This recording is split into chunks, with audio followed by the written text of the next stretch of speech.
ax વર્ગ વત્તા bx વત્તા c ઇક્વલ ટુ 0 દ્વિઘાત બહુપદીના અવયવ પાડવા કે શૂન્ય શોધવા। આ બહુપદીની અંદર 3 પદો હોય છે। સૌ પ્રથમ આપણે આ બહુપદીને પ્રમાણિત સ્વરૂપમાં લખવાનું હોય છે। એટલે સૌથી પહેલાં બહુપદીને પ્રમાણિત સ્વરૂપમાં લખો। ત્યારબાદ એક વસ્તુ જુઓ કે આ ત્રણેય પદોની અંદર કંઈ સામાન્ય છે, જો હોય તો કાઢી લો। પછી આ 3 પદોમાં સૌથી પ્રથમ પદ છે જે axનો વર્ગ છે અને અંતિમ પદ એટલે કે ત્રીજું પદ છે c। આ પ્રથમ પદ અને ત્રીજા પદનો ગુણાકાર કરો। ગુણાકાર કર્યા બાદ આપણે એમના બે ભાગ પાડવાના છે અને તે કેવી રીતે પાડવાના છે તો તેના માટે અહીં એક કોષ્ટક તૈયાર કરેલું છે। સૌ પ્રથમ આપણે જે ભાગ પાડવાના છે ત્યારે એ બે ભાગોના ચિહ્ન કેવા આપવાના છે, આ બે ભાગો વચ્ચે કઈ ક્રિયા કરવાની તે મોટો પ્રશ્ન છે। તો આપણે અહીં જોઈએ તો જ્યારે પ્રથમ પદ અને ત્રીજા પદનું ગુણાકારનું ચિહ્ન વત્તા આવે છે ત્યારે આપણે જે બે ભાગ પાડીશું તેનો હંમેશા સરવાળો જ કરવાનો છે અને જ્યારે પ્રથમ પદ અને ત્રીજા પદના ગુણાકારનું ચિહ્ન ઓછા આવે છે ત્યારે આપણે બે જે ભાગ પાડ્યા છે એનો હંમેશા બાદબાકી કરવાની છે।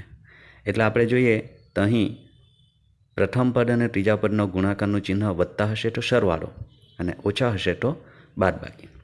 હવે બીજો પ્રશ્ન આવશે કે આ જે બે ભાગો પાડ્યા છે એના ચિહ્ન કયા આપવા, તો એ માટે આપણે મધ્યમ પદની મદદ લેવાની। મધ્યમ પદનું ચિહ્ન જોવાનું, જ્યારે પ્રથમ પદ અને ત્રીજા પદના ગુણાકારનું ચિહ્ન વત્તા હોય ત્યારે આ બે જે ભાગો છે એના ચિહ્ન હંમેશા સરખા હશે, તો એ માટે મધ્યમ પદનું ચિહ્ન જો મધ્યમ પદનું ચિહ્ન વત્તા હોય તો બંને પદોને વત્તા આપો અને જો મધ્યમ પદનું ચિહ્ન ઓછા હોય તો બંને પદોને ઓછા આપો। તે જ રીતે અહીં જ્યારે પ્રથમ પદ અને ત્રીજા પદના ગુણાકારનું ચિહ્ન ઓછા છે ત્યારે મધ્યમ પદનું ચિહ્ન જો વત્તા હોય તો બે ભાગોમાંથી જે મોટી સંખ્યા છે એને વત્તા આપો અને જે નાની સંખ્યા છે એને ઓછા આપો। અને જ્યારે મધ્યમ પદનું ચિહ્ન ઓછા હોય ત્યારે મોટી સંખ્યાને ઓછાનું ચિહ્ન આપો અને નાની સંખ્યાને વત્તાનું ચિહ્ન આપો અને આ રીતે તમે બે ભાગ પાડી શકો છો। હવે આ જે બે ભાગ છે એને આપણે જે આપણી દ્વિઘાત બહુપદી છે એમાં મધ્યમ પદની જગ્યાએ ચિહ્નો સાથે લખી દેવાના છે, જેથી એ બે ભાગોના સરવાળો કે બાદબાકી કરવાથી મધ્યમ પદ આપણને મળશે અને આપણી પદાવલીમાં કોઈ ચેન્જ થશે નહીં।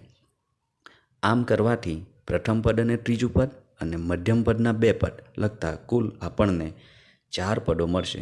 આ 4 પદોની બબ્બેની જોડી બનાવો અને તેમાંથી જે સામાન્ય છે તે કાઢો અને આ રીતે અવયવ પાડો અને તે પરથી બહુપદીના શૂન્ય પણ આપણે શોધી શકીએ છીએ।